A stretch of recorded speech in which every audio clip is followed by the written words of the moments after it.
Hey everyone, my loves, I'm about to tell you something I've never dared say out loud before, a story that's equal parts sweet obsession and soul-crushing guilt, the kind that completely flips your worldview and pulls you into my skin. I'm a 38-year-old divorced mom who thought my life had settled into quiet routine after the split. Days blurred between work, grocery runs, and lonely evenings that stretched too long. Then, my best friend asked if her 19-year-old son could stay with me for the summer while she traveled for work. That was the spark, the exact moment my ordinary dissatisfaction cracked open and let in something dangerous, something I couldn't look away from. He arrived on a warm afternoon, suitcase in hand, that easy teenage confidence wrapped around him like the ocean breeze. I hugged him at the door the way I always had, quick and familiar, but something felt different already. The house suddenly felt smaller, warmer. I told myself it was just the extra company after years of empty rooms. Nothing more. The first time I really saw him was when he stepped out of the guest room in nothing but loose swim trunks, water still dripping from his hair after a shower. His skin glowed with that fresh, sun-kissed youth, shoulders broader than I remembered from family vacations years ago, and a shy half-smile that made my stomach flip in a way it hadn't in forever. The faint scent of his citrus body wash mixed with the salt air drifting through the open windows hit me like a wave pulling me under before I even realized I was drowning. I stood there in the hallway, coffee mug suddenly heavy in my hands, pretending to check my phone.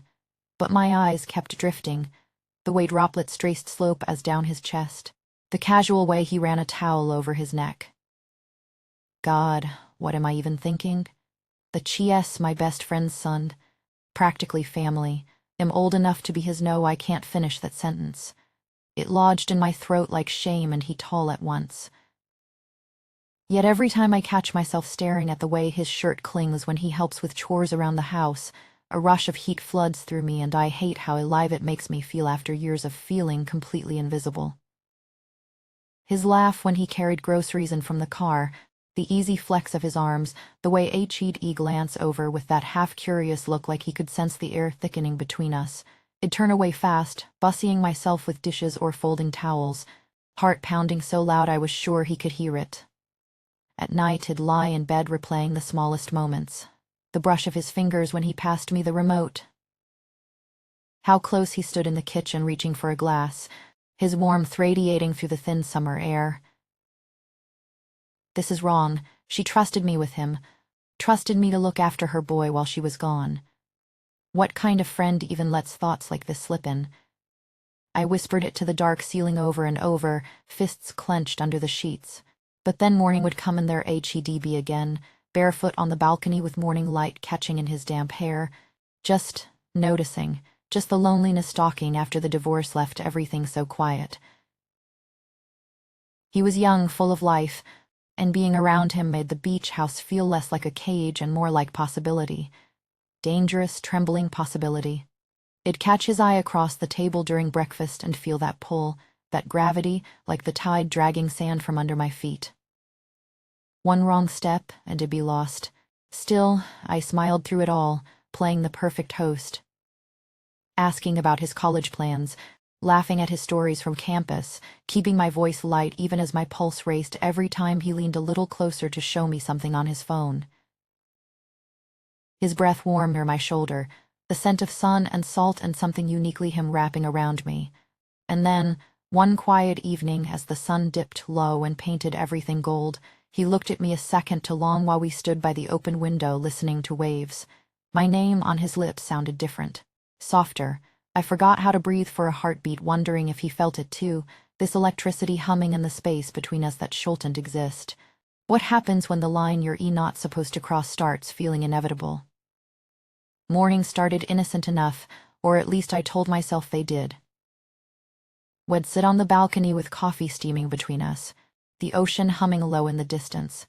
His knee would brush mine under the small table, warm skin lingering a second longer than necessary. It'd shift away, pretending to reach for the sugar, but the air between us felt thicker, heavier, like humidity pressing down before a storm. I'd laugh softly at something silly I said, that low, easy sound wrapping around me tighter than the towel around his waist after his swim. My fingers trembled holding the mug when he leaned forward to point at a passing boat, his shoulder so close I could feel the heat rolling off him through the thin fabric of his shirt. Afternoons on the beach path were worse. The sun beat down, and he'd splash me playfully with seawater, droplets catching on my skin like tiny sparks. His laugh mixed with the faint strum of riptide drifting from someone's speaker farther down the sand, the melody curling lazy and tempting through the salt air. Every time he handed me the sunscreen, his fingers would graze my shoulder, slow, deliberate almost, sending a rush of warmth straight through me that had nothing to do with the sun. I kept telling myself it was nothing, just friendly. Just youth being careless, but at night, the thoughts wouldn't stop. This is wrong on every level. She trusted me with him, her only son, while she handled things back home. If anyone ever knew the way my pulse jumped when he hugged me goodnight, the way his arms stayed around me a heartbeat too long I'd lose everything. Whispering just this once louder than the shame burning in my chest, I hated how alive it made me feel. Here was this boy, no, this young man making the world sharpen again. His scent, that mix of citrus and sea salt, lingered on the couch cushions long after he'd gone to bed. I'd sit there in the dark, breathing it in, fists tight, telling myself to stop. Still the boundaries kept softening. One evening he helped me carry groceries up the steps, his body so close behind mine on the narrow staircase that I could feel his breath on the back of my neck. Warm, steady. I nearly dropped the bag. Another time, reaching for the same glass in the kitchen, our hands met under the running water, slick and warm, and neither of us pulled away right away. The silence stretched, humming with something neither of us named. I kept smiling through it, asking about his classes, laughing at his campus stories, keeping my voice light even as my heart hammered every time he leaned in a little closer to show me a photo on his phone. His breath warm near my ear. That pull, that invisible gravity growing stronger each day. Then came the humid night after too much wine on the beach. We came back to the house flushed and laughing, sand still clinging to our feet. The living room lights stayed off, moonlight spilling silver across the floor. He put on that same song, Riptide, soft and slow through the speaker. We danced barefoot, silly at first, spinning and teasing like old friends, but the laughter faded. Our steps slowed, eyes locked longer than they should. The air grew heavy, charged, like the moment before lightning. When he leaned in, close enough that I could taste the wind and salt on his breath, I didn't pull away. His lips brushed mine, hesitant then sure, warm and trembling with everything we'd been circling for days. The kiss tasted like ocean air, forbidden youth and the sweet ache of surrender. My hands found his shoulders, steadying myself as the world tilted.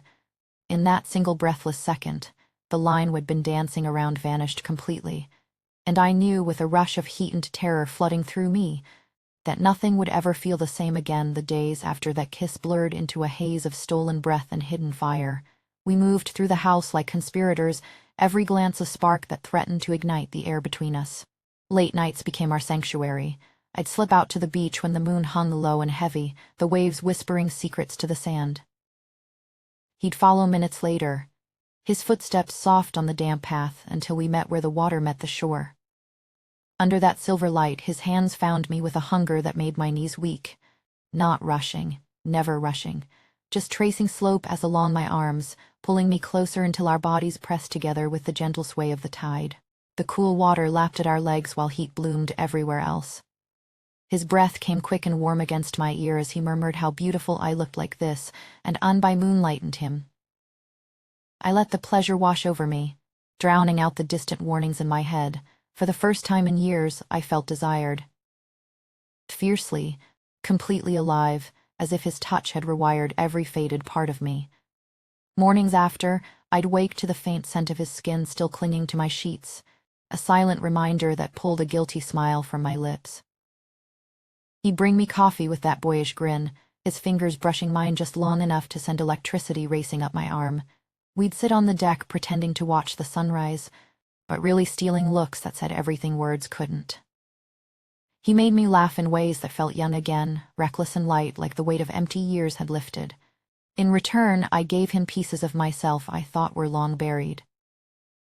Soft confessions whispered in the dark about dreams I'd given up on, and the way his adoration made me believe in them once more. Yet guilt crept in during those quiet dawns when the house was still asleep. I'd catch my reflection in the bathroom mirror, hair tousled, cheeks still flushed from the night before, and remember exactly whose son he was, my best friend's boy. The one she'd raised with such fierce love, trusting me to keep him safe while she was away.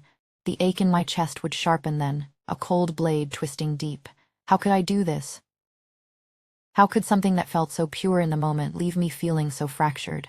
But then he'd appear in the doorway, sleepy-eyed and warm, reaching for me with that pure, unwavering gaze that made my resolve crumble. I'd run my fingers through his hair, feeling the soft strands slip like silk, breathing in the clean scent of his skin mixed with salt from the sea. I'd tell myself, just one more surrender to this gravity pulling us together. The hunger was too strong, the way he looked at me like I was the center of his world. It silenced the shame, if only until the next quiet moment alone. The texts from her started arriving like clockwork, cheerful little knives that sliced through the haze. "How's my boy doing? Hope you're both having the best time." I'd read them while he was still curled beside me, his arm draped heavy and warm across my waist. His breathing deepened even in sleep. My thumbs would hover over the screen, crafting bright replies about beach walks and laughter, all while his warmth pressed against me like a living secret. Each word I typed felt heavier than the last, twisting the guilt deeper into my bones. I was destroying two relationships at once. Hers with him, and the friendship that had anchored my life for years. The internal voice screamed at me to stop, to pull back before everything shattered. This couldn't last. It was built on borrowed time and stolen touches. Still, the pull of him kept winning, his laugh in the kitchen as we cooked together, bodies brushing in the narrow space. The way he'd tug me close during evening swims, the ocean hiding what our hands dared beneath the surface. Every stolen moment fed the addiction, making the doubt recede like the tide, for now, but I could feel the pressure building, the edges fraying, as if the universe itself was holding its breath, waiting for the moment when this fragile dream would finally break. One afternoon, while he napped on the couch with sunlight painting gold across his face, my phone buzzed again. Another message from her, this one with a photo of her smiling back home, asking if he'd mentioned missing her yet. My heart stuttered. I glanced at him, so peaceful, so mine in this hidden world, and the conflict roared louder than the waves outside. How much longer could I keep pretending this was innocent? The ache of wanting him warred with the terror of what I'd become. And then he stirred, eyes opening to find mine, that familiar hunger flickering back to life as he reached for me once more.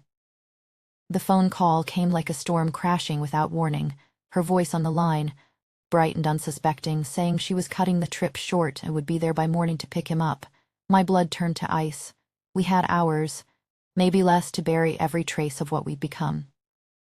I moved through the house in a frenzy, heart hammering against my ribs, while he helped in silence. Sheets stripped and washed, windows thrown open to let the sea air chase away the scent of us. Every laugh we'd shared, every whispered confession in the dark. We scrubbed them from the surfaces like they were sins that could be erased. But his hands trembled as he folded the blanket we'd curled under during those endless nights. In the middle of it all, he stopped, turned to me with eyes that held the weight of the ocean. "I don't want to leave you," he whispered, voice cracking like a boy trying to be a man. The words hung there, pulling at something deep inside me. How could I explain that this was never supposed to happen? That I'd let youth tempt me into forgetting every boundary, every promise? His gaze begged me to say something that would make it okay, but all I could do was stand there, the guilt flooding back in waves stronger than any tide. That look. It forced me to see it clearly for the first time. What I'd done, who I'd become in the heat of those stolen days. Looking back now, that summer remains the most intoxicating and devastating chapter of my life. Youth looked so tempting, and I let it consume me completely. The way his energy lit up every corner of those empty years, making me feel alive again in ways I'd long forgotten.